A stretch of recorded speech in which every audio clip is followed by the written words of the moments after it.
Hi everybody, this is Ellie. Thanks so much for joining me today for a video where I share my planner and journal lineup for the rest of 2024. It's funny because I'm filming this at the end of August, which is planner release season, and everyone is talking about and thinking about their 2025 planners, and I am just getting settled in my 2024 systems. But that's okay. I did still want to come on and share with you guys. So I have here an A5 5-year diary, my B6 common planner, which is my everyday planner, and an A6 notebook that I'm using as a journal and memory keeper. So I figured I would just quickly chat through all of them and how I have them set up and am using them. We'll start with the B6 because this is the one that I have shown the most, so I can do just a quick overview. This is a custom cover from Bujoplanner, which is beautiful, and I have in it a B6 Sterling Ink Common Planner in the academic year.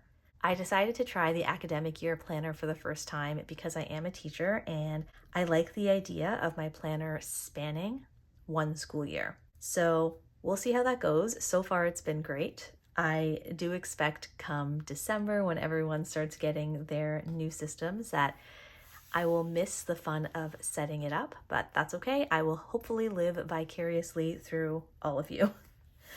But I use this primarily as a bullet journal and also at the moment as a memory keeper. So I chose this planner also because it has a great mix of structure and flexibility. So we have these weekly spreads with the vertical layout, which right now I'm using for memory keeping. So whatever kind of memories I jot down in my daily pages or rapid logging, I will transfer over here, use lettering, stickers, washi tape, and just have fun with it. I think if I am in a contract this year, I will probably use this much more functionally just to see the week at a glance and jot down day-specific tasks, events, things like that. But for me, I do consider the blank pages the kind of heart and backbone of my planning system. I do use a more traditional bullet journal style, although I have included some cute signifiers and lettering and make it my own with stickers here and there. But I do love the kind of list making format, using as much or as little space as you need and just using it as a place to basically brain dump. Things big, things little, things that I can migrate, things that I can cross off as irrelevant. All of that is in here and it has been working for me for years now. And basically this system just kind of gets transplanted into whatever planner I end up using. In the past, when I have been in a teaching contract versus day-to-day supply, I have found that I don't actually bullet journal quite as much, which is why I love having the weekly spreads. So I'm hoping that between these two options, I am consistently in a planner. My contract last year, I wasn't in a planner from, well, the entirety of the contract really, which is something that I'm hoping doesn't happen this year, but I will play around and see. So this is the system that I am in every day. If I don't touch any other notebooks, as long as I'm in this one, it can be the notebook that I pull from when I want or need to.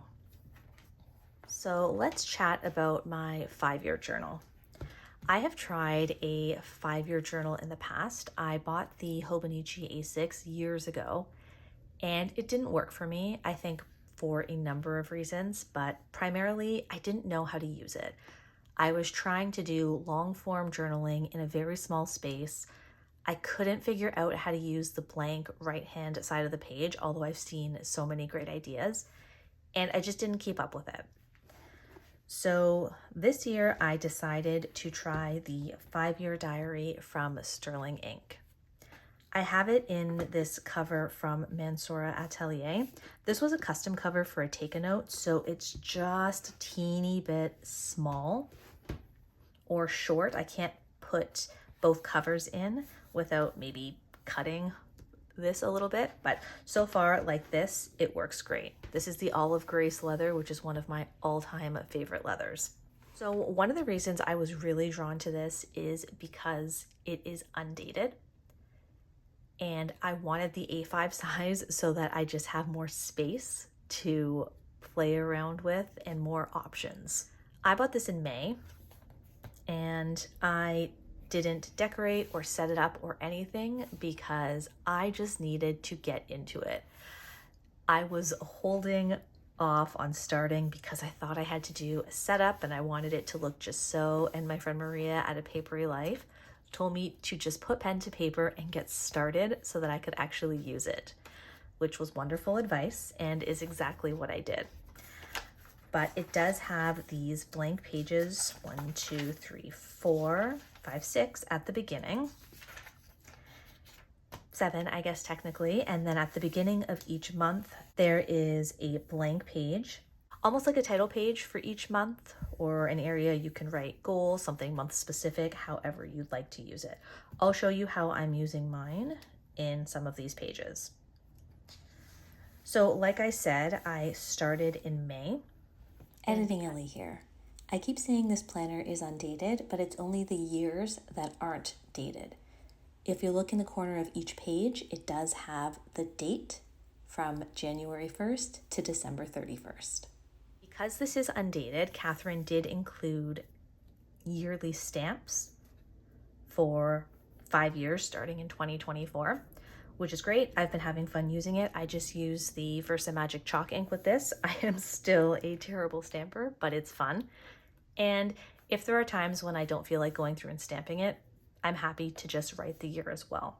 What I have learned is that the same way that list making and point form notes work for me in my daily planning, that is what works for me best in here right now.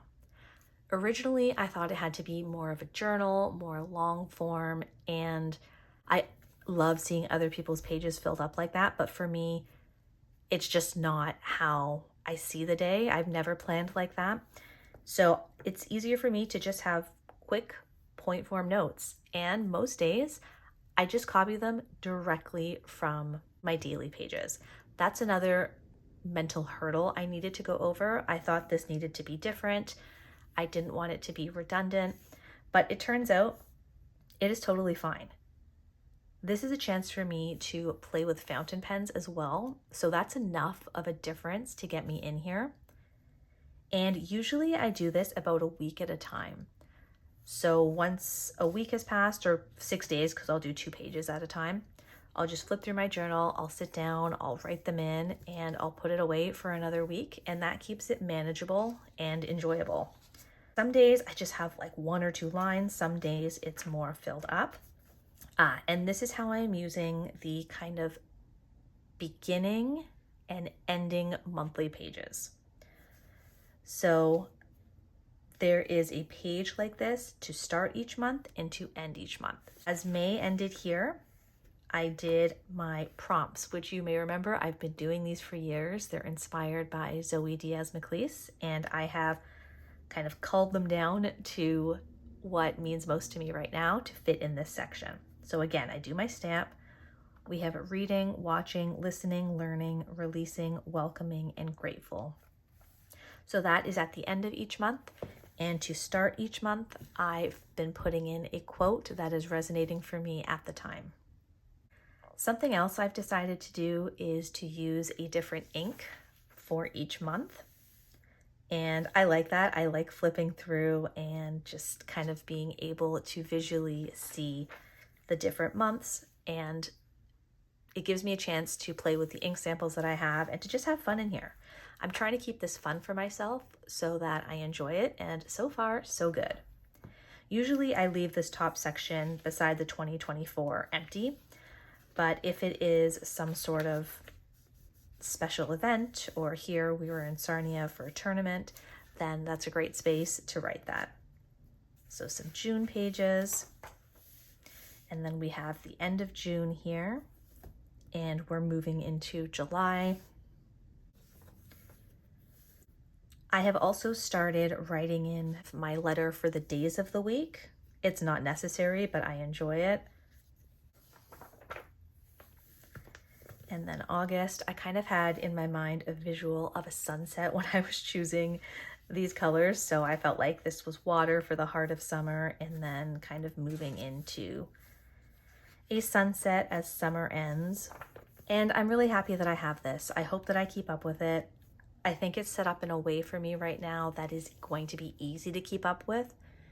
And I'm not being precious with it, even if I don't get to stamping or I'm not filling my fountain pens and changing inks. I just want to get in here with a ballpoint pen and my scribble writing if I have to, and still have those memories. The other thing about this notebook is that it does have a number of blank pages at the end. So it goes from 397 to 517. And I believe when I was watching Catherine's flip through, she suggested you could use this as more extended memory keeping.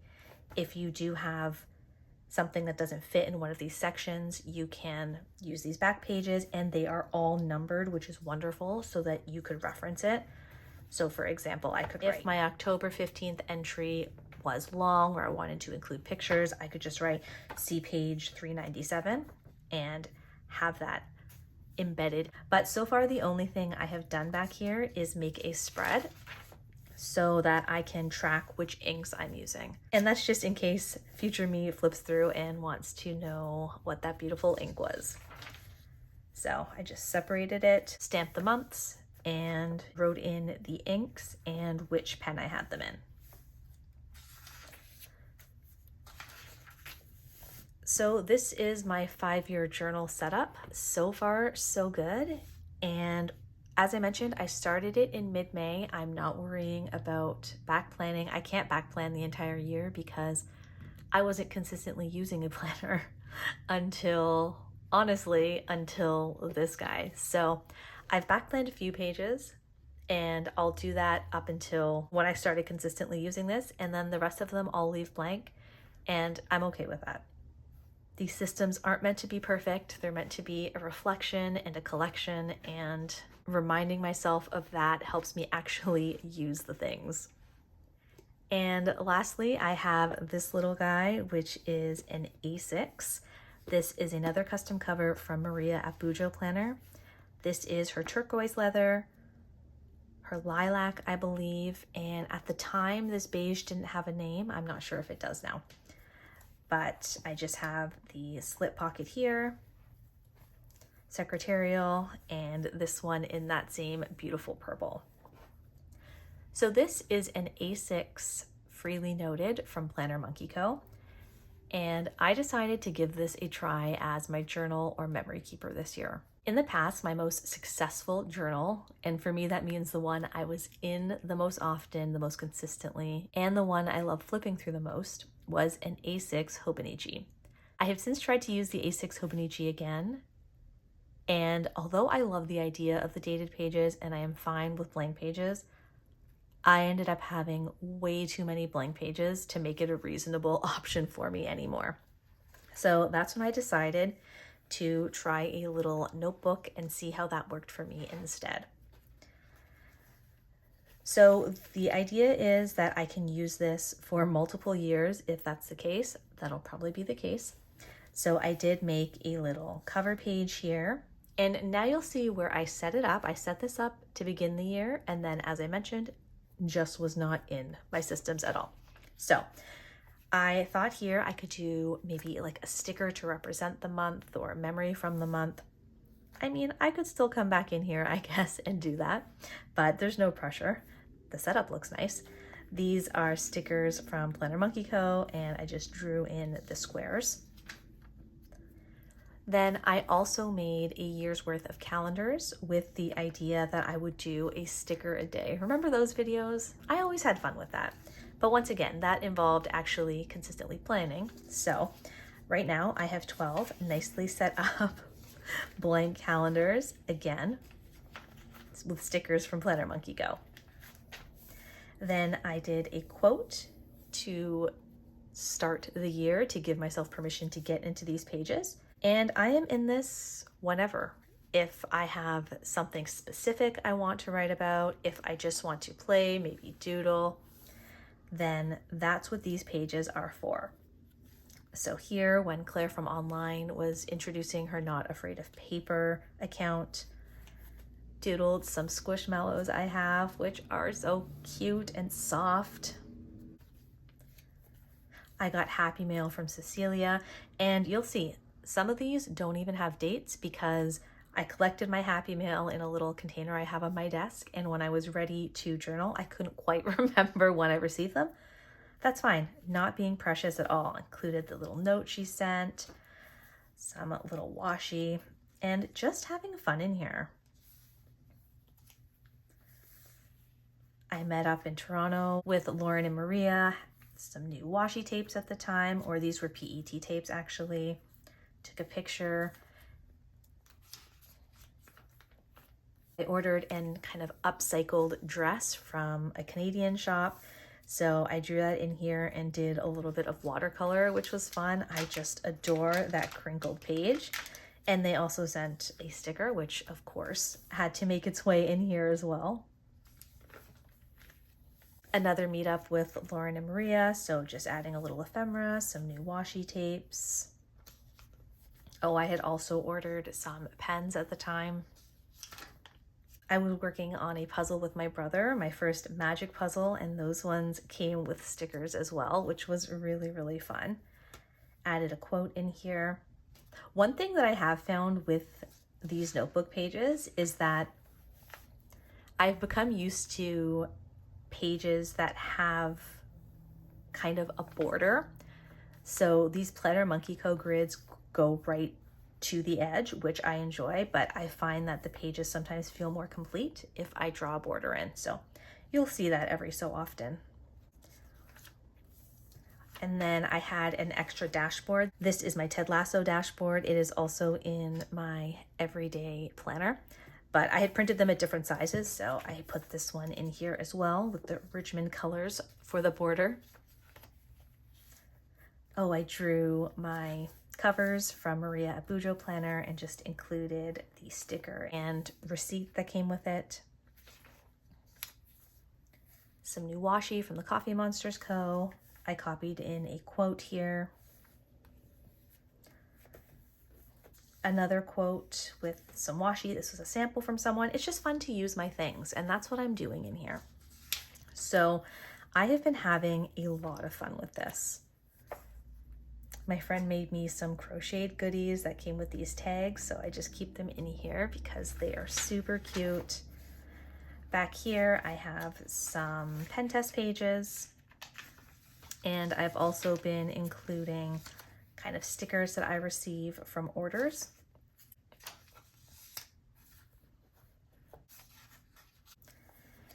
And I have a lot of pages to play around with. I feel no pressure in here. I love that I can write as much or as little in here as I want.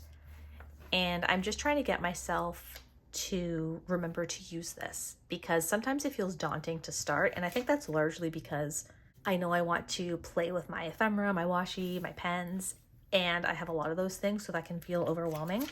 But once I actually get in and get started, it's always so much fun. And there we have my systems for the year. It's funny because I'm saying for 2024, but all of these will hopefully be carrying on into next year, and in this case, well beyond. But this is the heart, the hub from which everything else is pulled from. Even when I am doing longer form journaling, I am often flipping back into here to see the notes that I wrote about the event or the occasion, and that jogs my memory enough to expand in this system. I do also have another notebook that I am using for kind of my friend Lauren at Theory of Lauren and Maria.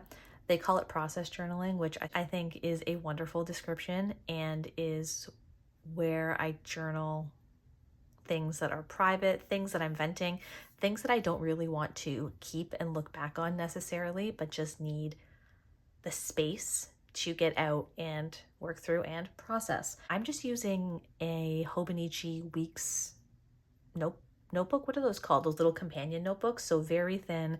That way I can easily recycle it if that's what I choose to do. And I'm not in that daily either. That is an as needed system, but I did want to mention it. If you have any questions, please feel free to ask down below. I cannot believe we are going into September. At the time of filming, there is just one more week in August, and I still don't know if I will be in a contract next year or doing daily supply because my school board doesn't post doesn't post the positions until a week before. So anytime now, and I will see what there is. I will see if I choose to apply to anything or if nothing is the right fit. It's nice for me to have the flexibility because I do enjoy daily supply as well. But whatever I choose, I am sure that will be reflected in my planner, and I'll do my best to be consistent, but we will see how that goes. Thank you guys so much for watching, and I'll see you next time.